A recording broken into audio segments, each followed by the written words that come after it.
Hello, everybody, and welcome to the Magical Learning Podcast for this week. If you have seen the title, you will see that we have a guest, and we'll get to them very shortly. But first, Magical Learning is a training and facilitation company that's been running for over 25 years and partnered with global thought leaders like John Mattone and Robin Sharma. We like to bring our learning to everybody, and so we like to bring experts on to talk about their findings, and we'll be talking about some really interesting findings today. But before we get to that, let's check in with our regular team. So let's start with Danette, Director of Learning. How are you going this week? You're back at the farm. I am back at the farm, Jez. Very exciting. The grass is about 4 foot high. So poor little Dottie keeps popping her head up. So, Declan, we have a guinea fowl who has outlasted all the guinea fowls by over 12 months. And she keeps popping up in the wet grass, the poor darling. But no, we've had rain this week. It's been a beautiful week. So thanks, Jez. That's all right. And look, I think Dottie has some of that. When you see Dottie, she's got a very prehistoric kind of walk and feel to her. So I think she's probably bringing in some of that DNA as a guinea fowl. But that's good to hear that Dottie's still thriving. Let's go to John. John, it's been a while. How's things been? Happy 300 episodes, by the way. Yeah, no, you guys have done well. Done a fantastic job. It has been a while. It's been about 8 months, I think, since I was last on. I think it was late last year that I did the last one. So, look, nothing's happened. It's I've just got better looking with time. So it's been good.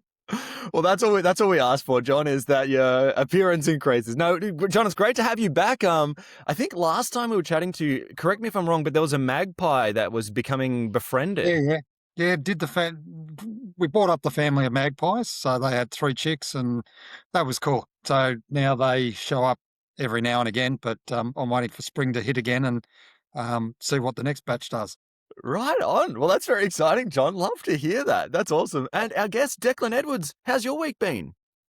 My week has been lovely. I do want to just quickly say, I feel like I've walked into a bit of a Disney show with like people just walking through farms and training magpies to come to them and like, walking out and the birds just appear and I'm going to say a Disney show where the birds appear and not like Alfred Hitchcock's The Birds. That would be a very different experience. No, my week has started well. I started this week, if I go just over the weekend, my son turned 1, which was just a beautiful experience. Big milestone for my wife and I. So we had all of our family and friends around to celebrate that and kind of have this celebration of, oh my God, we made it through the first year. We survived. Can you believe we're here? And it was nice to sort of have that look back on the year that was and then be able to have our head above water for long enough to look ahead to the year that's coming up and make some plans. And other than that, the week's been filled with a lot of what my weeks normally are now, which is to teach and share the skills and science of happiness. I've been in Sydney for a keynote this week. I've been on 6 or 7 podcasts this week. I've been writing articles for about 5 different publications this week, as well as doing coaching and consulting and all the stuff that I fit in somewhere in between. So it's been a big one. Definitely going to be celebrating tonight. My wife and I are off to a lovely dinner this evening. So we're going to do a bit of a celebration for us rather than last week was the celebration for our son. And we're looking forward to that.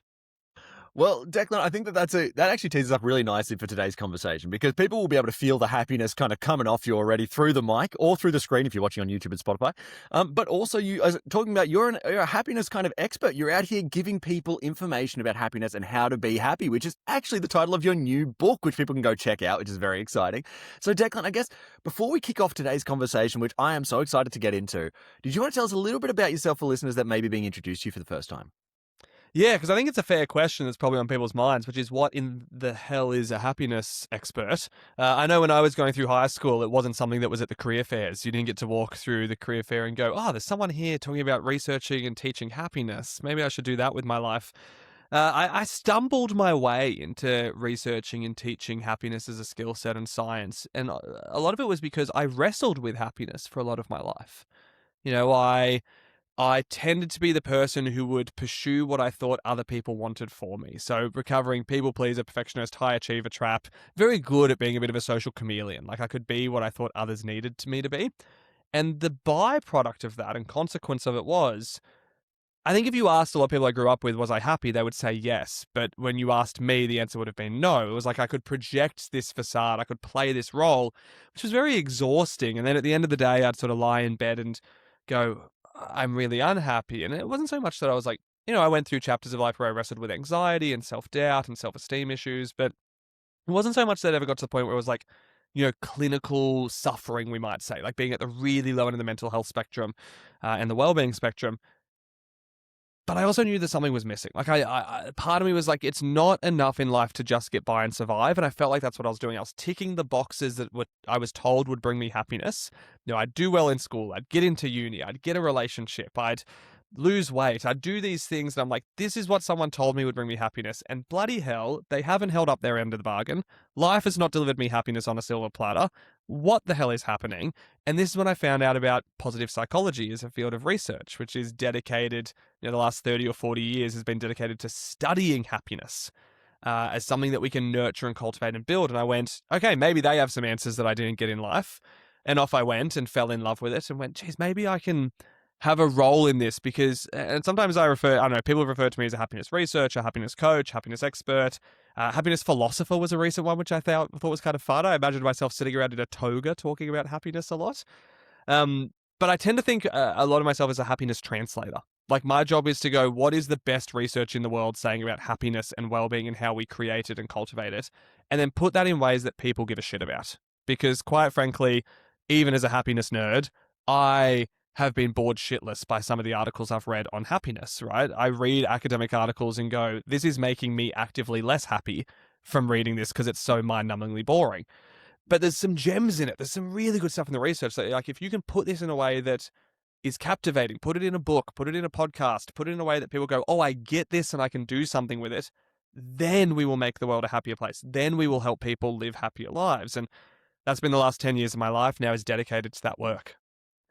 Wow. Well, happiness translator I've never heard of, but I actually love that conception is very interesting. I love how we're going to get into today. I guess, Declan, before we get into everything, because there's so many questions that people will be having in their mind just hearing that intro, do you want to talk a little bit about your book before we kind of get into the questions? I know Danette's going to tee us up pretty nicely.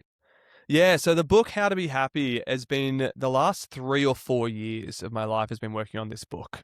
It didn't come about overnight. It's been a long process. At the social enterprise I run, BU Happiness College, we set it up as a school, as an online education platform to teach people the skills required to be a happier human, not the skills required to be a better employee. Right? I think a lot of our education system is designed for, which is good. Like, don't get me wrong. If I'm going in for surgery, I don't want my surgeon to just be like, you know what, I'm really good at emotional intelligence. Like, I'm really good at managing these skills of happiness. And I'm like, yeah, I do still need you to have good technical skills too, buddy. Like, I do need to know that you can do surgery on me before you cut me open. So I'm glad that we have an education system that goes, here are the technical skills to do your job well. But I don't think we have enough of a focus in the education system on here are the skills required to live a good life and to be a good human being. And so 10 years ago, we started that. We started a social enterprise to teach that. And we have members and graduates now in 6 countries. Our curriculum at the college, we teach 75 distinct skills that are correlated with happiness, which is a lot. It's a lot to cover, right? And I often say that learning to practice skills of happiness is much like learning a language in the sense that I don't need to learn every word in Spanish to have a good conversation in it. But the more words I know, the more likely it is I have a good conversation. I don't think anyone needs to necessarily go out and master all 75 skills of happiness. But the more that they've worked on, the more they've learnt about and practiced, the more likely it is that they're able to feel happy and fulfilled no matter what life throws their way.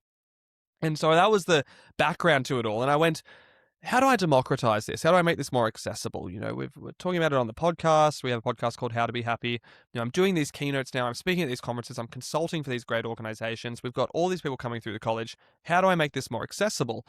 And I went, a book. Let's write a book. And I originally went to a publisher and said, hey, I'm going to write a book about 75 skills of happiness that we teach at the college. And they laughed at me and said, Declan, that is going to be the thickest book known to mankind, and it will break bookshelves. We can't sell that. And they said, can you narrow it down to a top 5? And I said, I think I can. I got cheeky in it where I grouped some together. Like the first skill I talk about in the book is emotional intelligence. And within that, there's emotional awareness, emotional literacy, emotional acceptance. You know, there's all these sub forms that would go into it. But I was able to boil it down to something that I'm like, okay, if everyone in the world started with these, this would stack the deck most in their favor for a happy life. And then they could build on top of those foundations with the other skills of happiness. And now here we are, coming up to 4 years later, if it's actually coming out on bookshelves, it's been picked up by airports, it's had some amazing endorsements already. I've actually been really blown away by the support that it's had so early before it's even out. Which I think just shows there's a hunger for this, right? There's a hunger for people going, I want to learn happiness and well-being in a way that's evidence-based, that's well-informed by the research, it's not wishy-washy, And it's also done in a way that's practical, something that I can sink my teeth into and go and do something with. Well, yeah, exactly. I mean, who doesn't want to read that book? I think, Declan, How to Be Happy. I don't know who's looking at that and going, that seems like a negative. But let's dive into what happiness is, because I think Danette's got some good sort of questions to usually tee up the conversation. So, Danette, do you want to take it away? Thanks, Jez. Declan, I always like when we use words that are a little bit more intangible, like happiness. I always like to start with, what's your definition? So our listeners and viewers have sort of got your context before they start in the conversation. So is the question, what is happiness? We'll start with a small question. Yes. It's just an easy one to knock over. Yeah, I love. So let's go there. We have been asking this question, by the way, what is happiness, for a good 3,000 years as a species. The ancient Greeks would sit around and debate this. I talk about this in my book, the idea that we had, one branch of Greek philosophy saying happiness is about the pursuit of pleasure. If we have as much pleasure in life as possible and as little pain as possible, then we have a happy life. And that makes sense on the surface. You're like, okay, cool. What this very quickly led to was a lot of sex, drugs, and rock and roll in ancient Greece, right? It was, let's get as much pleasure as we can, good food, good wine, and let's try to alleviate suffering. And then there was this other branch at the time. A lot of people have heard of the Stoics now and Aristotle. There was this other branch that came out and went, what if happiness is not best pursued through pleasure, but pursued through purpose? To live a life of virtue and of meaning and of contribution. And it's not so much about alleviating suffering, but finding meaning in the moments of suffering, because parts of life will be inherently tough and challenging. And so this took off, and, so it went.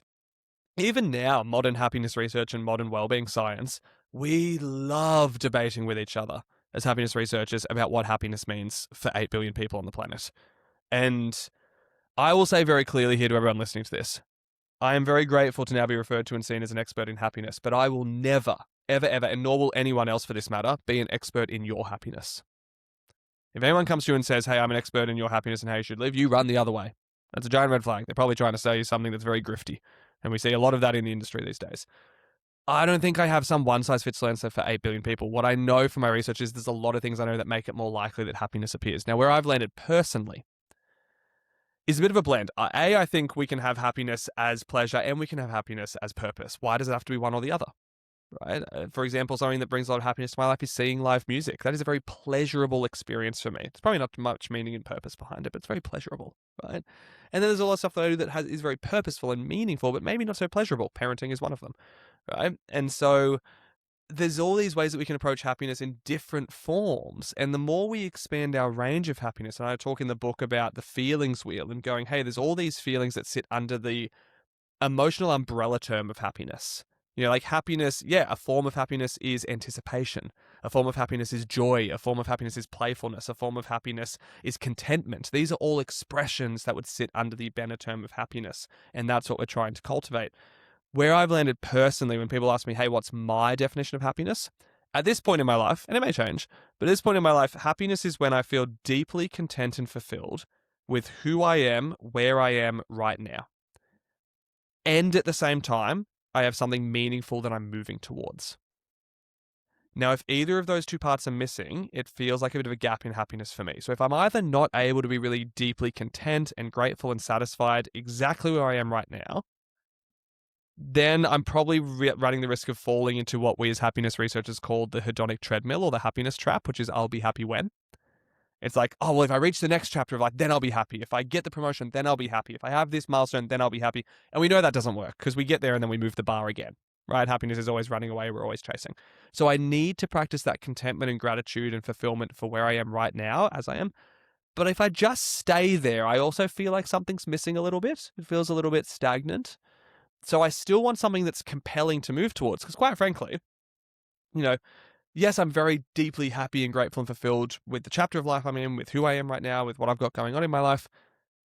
But I hope, touch wood, all things going well, I hope I have many decades ahead of me. And I hope I have a lot of things that are meaningful and purposeful to do with those decades. And this is why I think sometimes I joke that it's like balancing the inner CEO and monk in my mind. Like the inner CEO is like, yes, look at the next accomplishment, the next achievement, the goal, have something to work towards, have something to grow towards. Very important. And the inner monk is like, be happy now, be here, be present, enjoy this moment. Also important. I kind of need these two guys to play together and not just play tug of war with my brain. and play tug of war with my happiness. And I think too many people lean really heavily into one or the other, and they miss the fact that, again, happiness is best felt somewhere in that messy middle.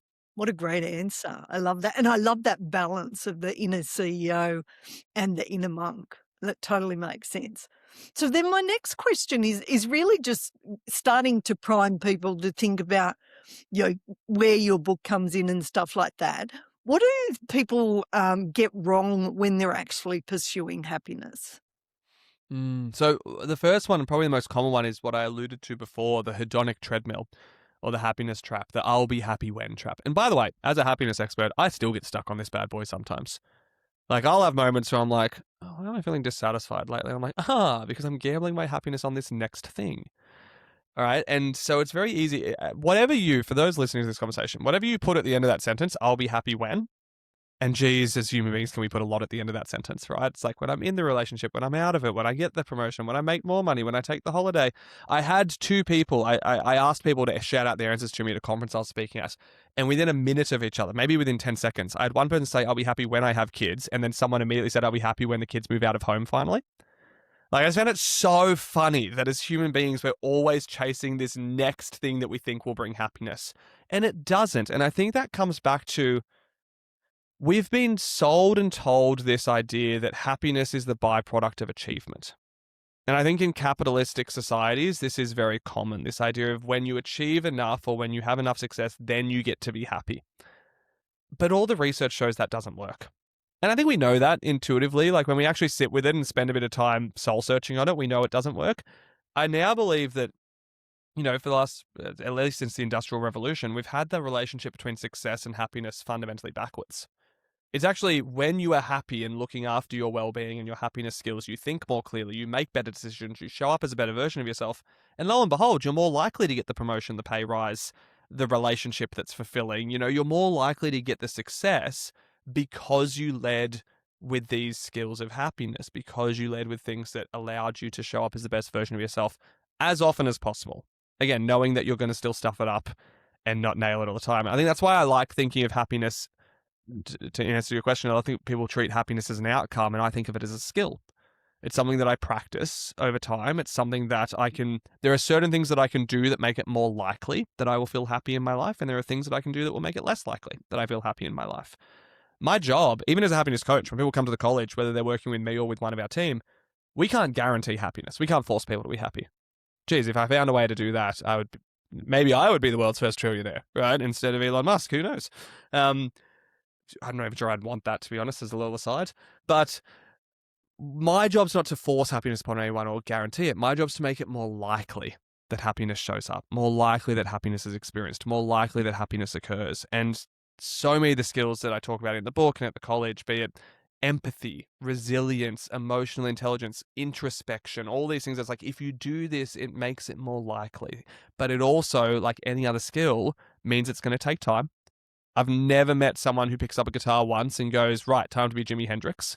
It's like, no, they know it's going to take a while of practice. But with a lot of happiness skills, people try meditation's good. People try meditation for like a week and then go, yeah, it's not for me. And I'm like, yeah, because you did it for a week, man. Like, of course, you're not getting benefit from it yet. You suck at it, right? Keep doing it for longer. And so there's all these things that's like, it's going to take time. And even if you've been practicing it for years, like I have, like I've been practicing these skills, some of them for over a decade, you're still going to stuff it up sometimes. You're going to drop the ball. And that doesn't mean there's anything wrong with you. It doesn't mean you're a failure. It just means you're human and you need to get back on track. And I joke that, all the happiness skills are like tools in a builder's toolkit. And over time, they go rusty if they're not used. And your job is to kind of dust the rust off and keep practicing. So I think those two are big ones. Like, people think that happiness is the result of success. They treat it like an outcome. And it's so much healthier to go, actually, this is something that we lead with and success is likely to follow. And it's something that we can practice as a skill. Great answer. Thanks so much, Declan. Yeah, great questions there, Danette, and I love those answers. Let's go to John here. John, what are you thinking as you're listening to this conversation? What's percolating away? Well, Declan's just thrown me throwing everything I was thinking out the window and gone, maybe I need to rethink that. Because one of the things that that I've taught over the years and I've learned over the years is celebrate success. Don't stop at that, but celebrate success.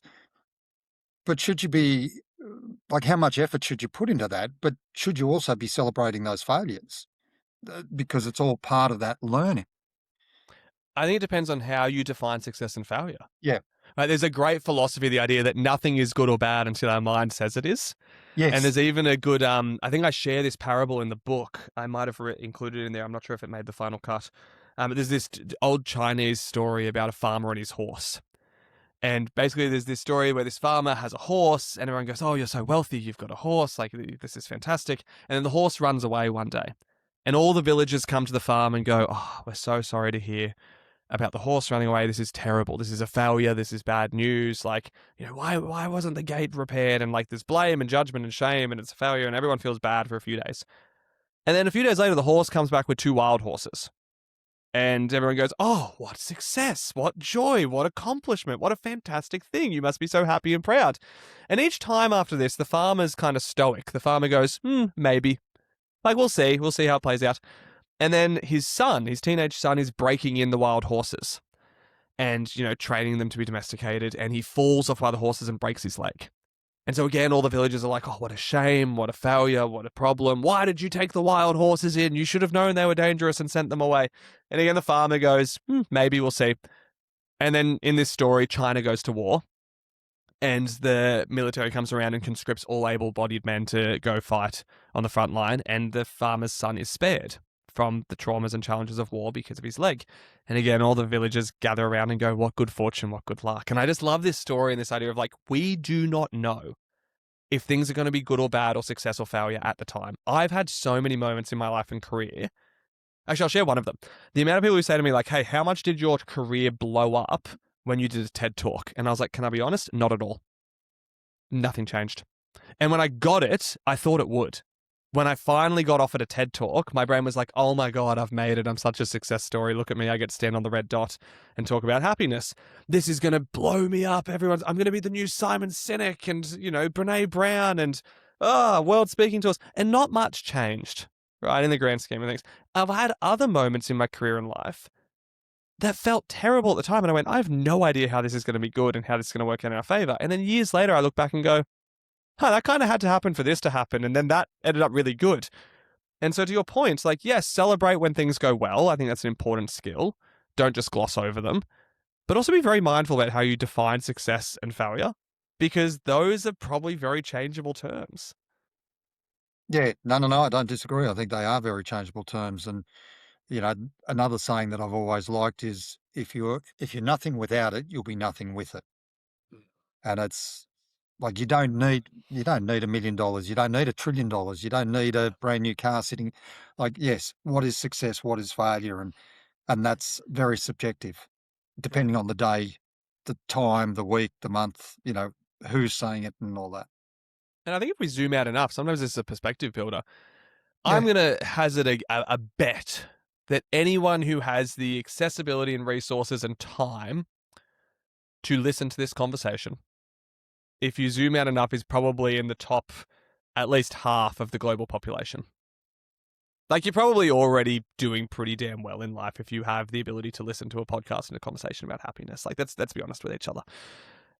And so celebrate that. Like, that you don't need to feel bad about that. You don't have to be like, oh no, shame or whatnot. It's like, I'm doing better than others in the world. No, but it does give you a responsibility and opportunity to go, hey, how do I learn as much as I can about living a really happy, fulfilled, and rewarding life with the cards I've been dealt? And how do I learn as much as I can about the science and skills of happiness for the service and benefit of others? Right? How do I have my role not just in making my life happier, but how do I have my role in spreading the ripple effect of happiness and making the lives of others happier? Yeah, no, thank you. I do like that, service and benefit of others. Yeah, awesome. And thanks for that, John. It actually kind of, it flirts with my question. So I might dive into there because I think we're kind of already in this zone. So let's talk about it a little bit. And this has been some of my own reflections on happiness just by myself recently. Has been about perspective, honestly. And it's a little bit what we're talking about there, where two different scenarios in the exact same, with two different eyes, can look like two different things. And so, for example, like, at any point, we could all go and become a monk. Kind of what you're talking about there. We could really embrace that monk side and want really for only basic foods, and that's still a satisfying life.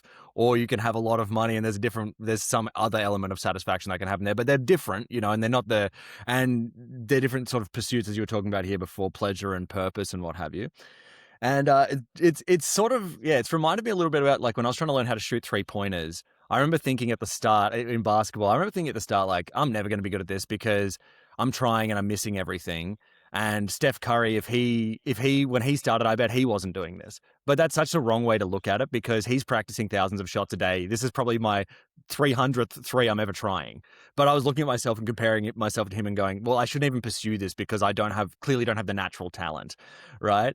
And so that was a way that I was looking at myself negatively there. But then I compared myself to other players that I played like that were a bit closer to the rim and didn't shoot so far away. And I went, actually, if I develop it, then I'm that player with this additional skill. So then that makes me feel better about that. And so I guess where I was ultimately sort of coming to is that I've recently been thinking a lot about happiness in perspective and, that if I have simple wants, I'm surrounded by abundance. If I have expensive wants, then my surroundings won't fulfill me. Both could be the exact same scenario and the same person. Do perspectives have much to do with happiness? Yeah, massively so. I want to touch on a couple of things that you shared in that story because it's worth highlighting. You mentioned, we can all go be monks or we can all go pursue the high-paying career. The second thing I was going to say is you're a man after my own heart with the basketball analogy. I grew up playing basketball. For one point in my life, my dream was to play competitive basketball as a career. I ended up playing for New South Wales for a bit, and for a season I was offered the chance to go play at the Australian Institute of Sport. And funny enough, a lot of my relationship with happiness was impacted by this because about a week before training camp was going to begin at the Australian Institute of Sport, my dad lived in Canberra at the time, so I had a place to stay. It was logistically going to be pretty easy to follow through with this dream. I was about 16, 17. And about a week beforehand, I pulled out of training camp and dropped out of the team because I convinced myself that I would be a detriment to the team if I played. Like my level of insecurity and lack of self-trust and self-doubt and self-esteem robbed me of the chance to pursue something that really mattered to me. And again, at the time, we mentioned before, like, we can't see how things play out, but that led me to then go to different areas of life to do different things, which eventually put me on this path to become a happiness researcher, and I'm so thankful for it. I still play basketball to this day. I play in a social team. I absolutely love it. Like you, I'm trying to learn the three-pointer because I grew up as the tallest player on my team, and let's just say I didn't keep growing, and I'm not the tallest player on the court anymore, so I don't get to play center like I once did. I have to learn how to shoot threes now because otherwise I get blocked a lot. But aside, perspective is huge, right? Everything in life is perspective. There's a beautiful quote by René Descartes, the French philosopher, that says, we don't describe the world we can see the world we can describe, right? And so it's not that we're looking at the world in this one singular reality and then going, this is what we're experiencing. It's the stories we tell about the world, the viewpoints we have through it, the lenses that we put, the biases, the values, the beliefs we have about the world and about people, that shapes our experience of life. And this is because of part of the brain called the reticular activating system, the RAS. The RAS's job is to point out what's important. And it decides what's important on two things. One is what's going to keep me alive, because as a happiness researcher, I can promise you, your brain doesn't give a shit if you're happy. It cares that you're alive. That's its highest job and value. And the second thing the RAS does to decide if it's important is, one is, will it keep me alive? The second is, has this historically been valuable to us? Now, a good test for this, and maybe we'll play this with you guys, and then those listening can play along. If you've ever bought yourself a new car, did you notice within a week of getting it that everyone else on the road suddenly seemed to have the same type of car in the same color as you? Like, you just noticed it way more. That is not everyone in your neighborhood deciding to do a giant prank on you. Right? I wish it was. That'd be hilarious. Everyone's like, oh my God, John's gone and bought this car. That's really tricking me. Everyone buy the same one for a week. That is your brain going, this was not important enough for me to notice before, but now I've spent tens of thousands of dollars on it. So now it's important for me to notice. Right? And so we start noticing it more. There's a cool test you can do with this where you ask people to look around a room. Actually, Jez, I'll do this with you because there's tons of color behind you. I want you to look around you. Find as much red as you can in like 15 seconds. I want you to count as many as you can, red objects in the room around you. Go, have a search. Okay. And whilst those are listening, because this is an audio format, you don't get to watch Jez do this, I'm going to give you some elevator music. Do, do, do, do, do, do, do, do, do, do, do, do. Okay, right. Cool. Now close your eyes, Jez. And I want you to try to recall and remember as many of the red things as you saw. And just name them to me. So keeping your eyes closed, be like, I saw this, I saw this, I saw this. Okay, I saw a red glue cap, which I think is going to be roughly here. I saw a bit of artwork here that had like a red jacket. There was some red in like this pinkish bit. Again, I'm not looking. I'm just kind of, I roughly know the setup of my background for those watching on YouTube. I love or it. So you Spotify. saw a lot though. Like you noticed a Yeah. lot of red in a short amount of time. Keeping your eyes Mhm. closed and without opening them, look around. Keep your eyes closed, damn it. That's right. I was looking at you. Don't worry. Name the green things around you. This is going off my memory, not based on what I was looking at. There's a plant behind me, and maybe my shelves behind me. And that's Cool. probably Now it. open your eyes, look around. You'll probably Yeah. be surprised by how much green there is. Mm. Right? And this is in a room that you're in all the time. Mhm. The difference is I primed your iris to said red is important, look for red. Mm. And then I said find green, it was really hard to find green. Now, why this is important, if you have spent a long time training your brain because of survival, because of the negative cognitive bias we all have of like, look for what's going to keep us alive, to look for what's wrong, what's broken, what's not working. This is why, by the way, if 10 things go well in your work week and then at the end of the day, and then one thing goes wrong, I guarantee you're not lying in bed at night going, wow, those 10 things that went so well. I'm so happy about them and proud about them. I'm so stoked. You're thinking about the one that went wrong because our brain is obsessively looking for the red. The green, it's not that the green's not there. It's there. It's just that we don't notice it and experience it. I love the saying, our brain is wired to marinate in the tough times of life and navigate really quickly through the good times of life. And our job and responsibility is to train it to do the opposite. Our job and responsibility is to train the brain to navigate healthily through the tough times of life, because they're going to happen, right? We can't get rid of them. Whilst training the brain to also marinate in and notice and experience and savor the good that exists around us, right? To find the green around us. And all of that is just perspective training.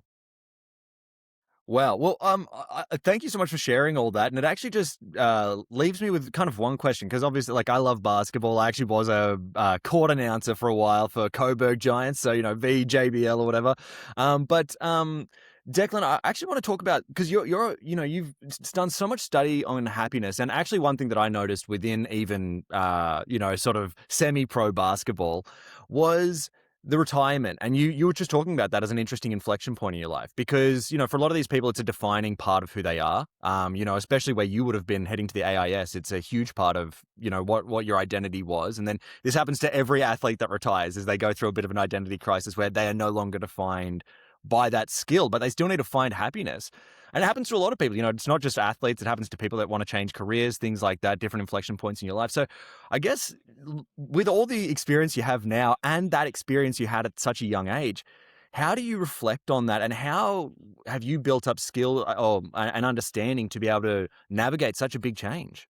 Yeah, I think what you're touching on here is this idea of we like to build our identities as people into what we do. I think we get lost in being a human doing, not being a human being.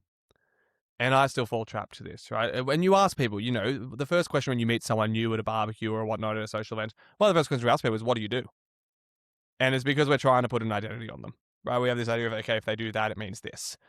And business owners really lose themselves in this a lot. Athletes lose themselves in this a lot. I got the opportunity to do, I was the mental fitness coach for the Maitland Mustangs women's team last season, which is an NBL 1 South team. So working a lot with this team on their mental performance, their mental fitness, how they separate, well-being and performance from success, because if they played a play wrong and that hung over them, it affected the next play. And so learning just practices and principles to be able to be like, okay, let's move on to the next play. Let's win the next moment, right? Rather than focusing on the whole game. We win moments, not games, was a big thing we worked on in that season. If we win enough moments, the games happen as a byproduct, right? The games are won as an outcome. But I think if we can train people, and I spoke a lot to the players last season about this, you are a human being first and you're a basketball player second. For me, I am a human being first and I'm a happiness researcher second. I think sometimes people go, well, this guy's dedicated his life to happiness. Of course he's going to be happy all the time. No. I have plenty of moments where I struggle with happiness. I have plenty of moments where happiness feels really hard. I just have a much more robust toolkit than a lot of people would otherwise to meet those moments and to navigate it and to bring happiness back into my life. It doesn't mean I'm happy all the time. God, no. Right? It just means I'm able to handle happiness a bit better. I think sometimes people lose their identity in being a parent, for example, because that's a huge part of your life. It takes a ton of time, a ton of effort. The amount of people who come to the college who are like, around that 50s age, and it's their kids have moved out of home and they're like, I don't know who I am anymore outside of this. Like, I've dedicated 20 years of my life to being a parent. A lot of couples, very common period for divorce and separations for couples, similar reason. It's like our roles were so, and our identities were so built in. We are parents. We forgot to be a couple, right? And so I think what we want to try to do with identity and happiness is go, how do you make a multifaceted identity? How do you make an identity that's not all eggs in one basket? How do you make an identity that is complex and then still have through lines? And what I mean by through lines is like my values, my strengths, a lot of the approaches and beliefs I have about a life are the exact same regardless of where you're interacting with me. And this is why the greatest, I shared with you at the start, a lot of what got me into happiness research was I struggled with my sense of self and identity, and I struggled with happiness for a long time. One of the greatest compliments someone has ever given me was a graduate of the college. She said to me, Declan, no matter where I interact with you, you're the same. Like if it's at a social event, if it's in a coaching session, if it's on stage, if it's like wherever you are, I feel like you're the same guy, and it's just different sides and expressions of you that I get to see. And as someone who historically used to be very human chameleon and playing a role, that was so healing, right? To be like, oh my God, like someone's getting to know the real me. Someone's getting to know. It's the reason why I called our happiness college, the social enterprise, around BU Happiness College. Sometimes people ask what the BU stands for in the name. It's like, yeah, sound it out, BU, right? Like to be yourself is the greatest gift that you can give the world and your loved ones. But to do that requires you to get to know yourself. To do that requires, and I know I dedicate a whole chapter of the book to this, the happiness skill of knowing oneself. Right? So yeah, it's a huge part of it. Wow. Well, look, Declan, we have other questions, but look, this has been just such an amazing conversation. We're going to have to get you back to cover more. And look, I think it's been great. We've been able to go down the rabbit holes and cover a lot, but I think people will see that there's a lot in the book that we probably haven't even got to yet. But before we get to some of those thoughts, let's grab some final thoughts from the team here, because there's been a lot sort of discussed. So I might start with Danette. Danette, did you have any final thoughts on today's chat? Yeah, great conversation. Thank you so much. I loved all of your stories, how you personalized what you've learned over time and made it really authentically you. Couple of other things. I love that you talked about happiness is really about building those skill sets. So if you only meditate for a week and go, well, I suck at this, totally true. Keep digging down, doing the hard work. And I really like that bit about the multifaceted identity and actually then having those through lines to ensure that you just show up as you, slightly different perspective sometimes, but you are you. So awesome conversation. Can't wait to have you back. Thanks, Declan. Thank you. I appreciate it. Awesome. And thank you, Danette. Great questions today and great insights. John, did you have any final thoughts on today's conversation? Yeah, look, I love the fact, just as a very different sort of thought, that the brain's only there to keep you alive, doesn't care about happiness or anything else, although that was, yeah. You got to train it to care about happiness. Yeah. No, but other things like just winning the moments. You talk about with the team, and it's, yeah, there's so much can go on and so much out of your control, but you win the moments, and those moments vary and change and whatever else. The human doing rather than versus the human being, but perspective for me. And, what are you actually looking at or looking for? And you really need to, well, I think, look at that perspective. So, yeah, they were the sorts of things that came out for me. So thank you, Declan. You're welcome. I appreciate you. Yeah, and John, great to see you again. Always a pleasure to have you on the Magical Learning Podcast. I might even come back. You might have I'm to. honoured that I was your return after a few Absolutely. months. I'm grateful. Thank you.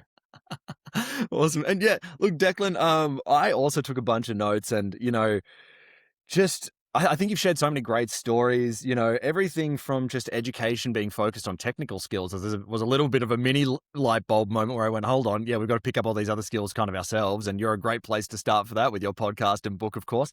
But also people can reach out to you there.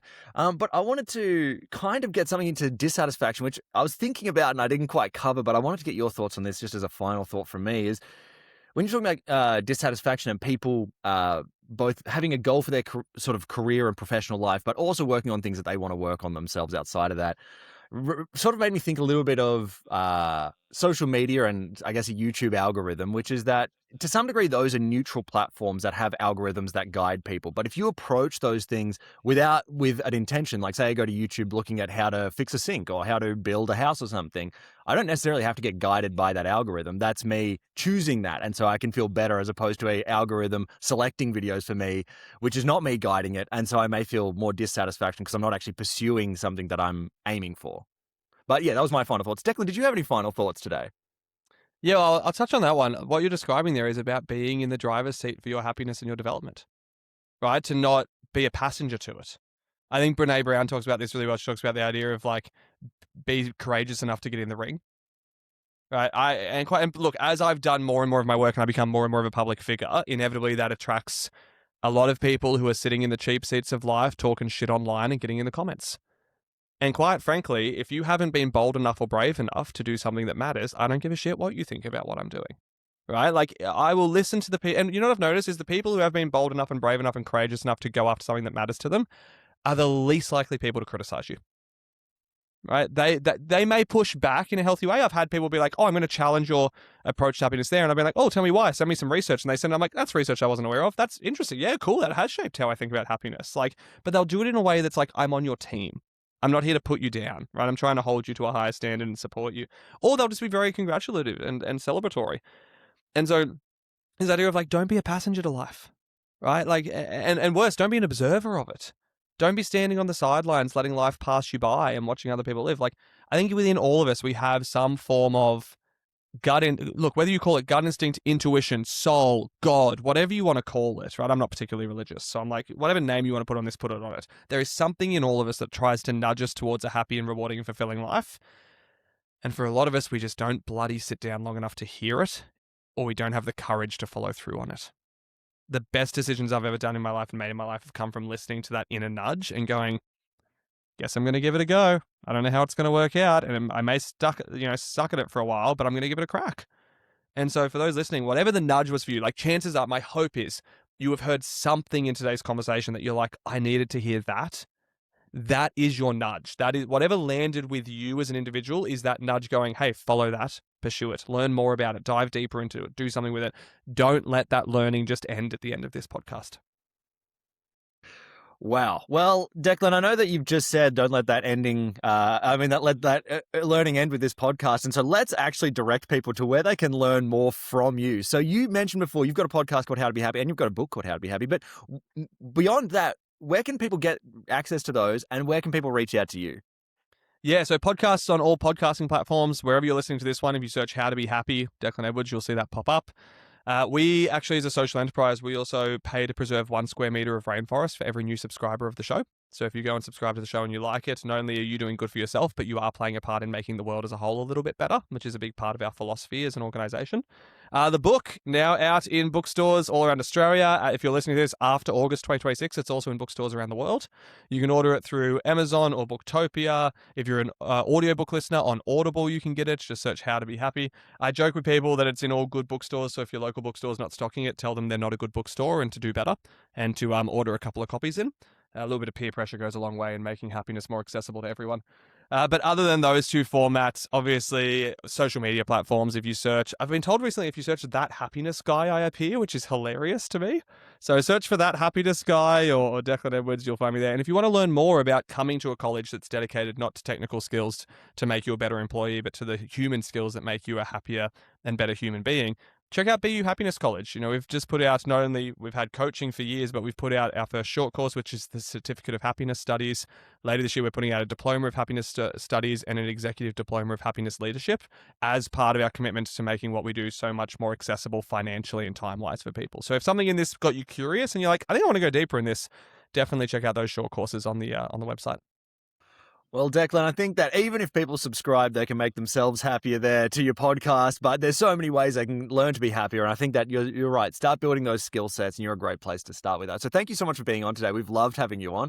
Thank you to Nat and John. What excellent questions and great insights today. Thank you to all our listeners and viewers. We're now over 20,000 subscribers on YouTube, as mentioned, over 300 episodes. So go check out more there. But otherwise, thank you, everybody. And as always, have a magical week.